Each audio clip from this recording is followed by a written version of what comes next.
Whatever you gave them must have been gold, or they wouldn't keep trying to dig up more gold. They are using you. Hey, it's Suze, and welcome to today's episode of Keep the Bad Guys Away. That came from attorney Randy Roski. Back in I'd say about 2006. He was questioning this whole situation in which this boyfriend that was sick on me, basically a boyfriend, a guy who I thought liked me at first until I started suspecting that he was some kind of undercover agent or person or something, some guy named Lonnie Jimenez. Met him at this dinner club in Las Vegas. So, this guy, I wrote this out. If you can like I said, you can download this for free on Scribd, or you can help me earn money to keep the bad guys away by buying it on Amazon Kindle. Bait Life Outside the Federal Witness Protection Program. Okay, so this guy, Lonnie Jimenez, seemed to have this apartment that was like immaculately clean, and it looked like nobody ever lived there. And based on how he acted, and then the decor of this department, of his apartment, just didn't seem to add up.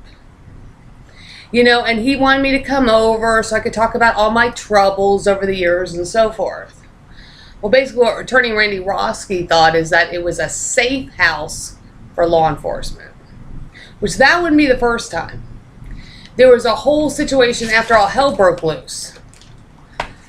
When this letter came out, I went on a couple cruises and came back, in which one of these nurses that I worked with, one of these travel agency nurses I worked with, I can't even remember her name, but apparently I think she used to work for the OIG or something like that, or she had some connection with the OIG, and apparently she was in the OR one time when Harry Reid had surgery. Because I guess apparently the Secret Service was there. But anyway, so, this chick, she had me stay in her apartment afterwards. And something wasn't right with the apartment. Because, see, she put me in this apartment and then she took off and went out of town. And so something was wrong, and I had Las Vegas Metro. I called Las Vegas Metro, and they came out. And they said, they looked around the whole apartment and they go, Susan, this is not your friend's apartment. This is a safe house for law enforcement. So they do this all the time. Just probably about every place that I live. Probably the place that I'm living right now, which is like a place that I'm actually paying for, they're probably using it as a safe house for law enforcement. Keep in mind that apparently I have no rights in the United States of America. So they do this shit all the time. I have no privacy. There's like no chance in the world that I could even, plan to do anything without them knowing about it. So that's why they're always able to track me down, stalk me different places, like at grocery stores and so forth. I mean, Mark Moore tracked me down at Kroger's in Conroe. That's only one episode. There was another guy that tracked me down at Kroger's in Las Vegas after I left attorney Randy Roski's office, scaring the living hell out of me, and I ended up calling 911. So, I mean, they just do this to threaten me. They do this to scare me. I mean, that's why I said they use me for sex. They use me for money. They steal my car. Oh, get this. So, Mark Moore refused to let me pay off the loan that I had taken out on my car. And the only reason I had to take out a loan is because of all this goddamn fucking crime.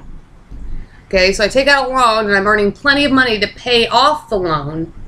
Mark Moore would not let me pay off the loan. Well, first of all, what happened is I was working at Summerlin Hospital, which is in the north side of Las Vegas. And then I'm leaving Summerlin after work, stop at like a Shell station to get cigarettes, go out to start my car. My car is dead. And then of course, I have to call Mark Moore for everything. And then Mark Moore had to have my car towed. And apparently what, according to Dollar Automotive, said my entire electrical system was out. And it was going to cost over $3,000 to fix. Which, of course, that was my money that I was earning. Had to pay for this, so-called mysterious electrical failure of my Honda Prelude. So then, you know, Mark Moore claims to pay for this, never gave me a receipt for the payment. But then I had my car again for a couple weeks, but see, I was allowed to pay off that bill to Dollar Automotive, the same place where the Las Vegas Metro Police takes their police cars to get fixed. I was allowed to, you know, whatever, pay that, but I wasn't allowed to pay off the payday loan on my car. So then I'm working at Valley Hospital in the emergency room, and I go out to my car on a break. My car is gone. I call Mark Moore. Mark Moore tells me to call Las Vegas Metro Police, and Las Vegas Metro Police is just like, oh, it was repossessed. Well, sure, you know what? See, like, here's the thing. Mark Moore's listed in this letter right here. Government operative Mark Moore. It's one that has Harry Reid's name on it. Okay, he's also listed in this letter that went up to ICE. That went to Harry Reid. This individual was believed to me to work for the CIA, and he frequently gave me direction as guided by the State Department from my understanding.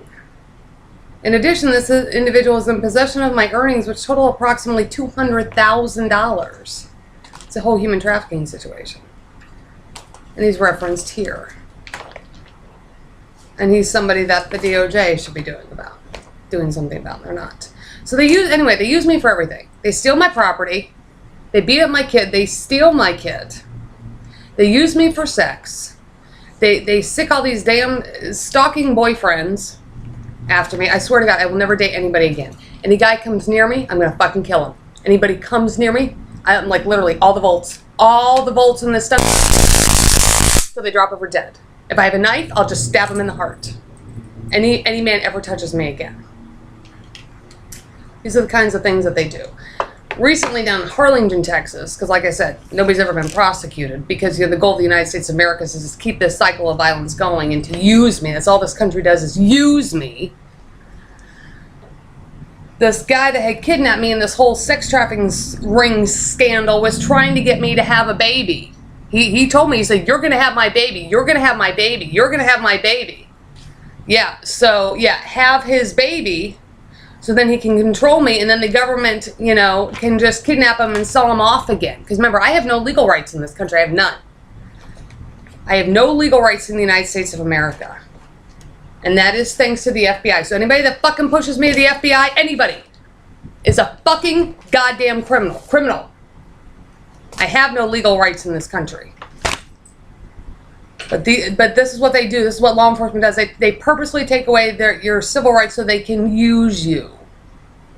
So this was the latest motive down there in the Harlingen, McAllen, Texas area, is to get me hooked up with this sex trafficker so I could have a baby, so then they could sell him off to the next terrorism crime ring. They probably wanted me to have another baby because they knew that I wouldn't have any rights. So if I have a baby, that child wouldn't have any rights either. Then they could just, you know, sell him off for terrorism again. Because apparently, according to Mark Moore, the family court, Clark County Family Court, this magistrate judge, whatever the heck you want to call it, got paid $30,000. Human trafficking is a serious crime. Apparently, the only people that are any good about it, thankfully, is ICE. But whether or not they'll be able to overturn all the corruption in law enforcement in the United States of America and all these horrible things that they have done to me, other women and children like me, I don't know. But I'm telling you, any man ever comes close to me again, I'm just going to fucking kill him. Because I know it'll be one of these damn little fucking government boyfriends that is just trying to get me to, like, you know, make money for them. Or to have a baby for them. You know, so they can, like, you know, sell them off to terrorists. So anyway, that's today's episode of Keep the Bad Guys Away. I'll see you next time. Keep your stun gun handy. There's terrorists out roaming the streets.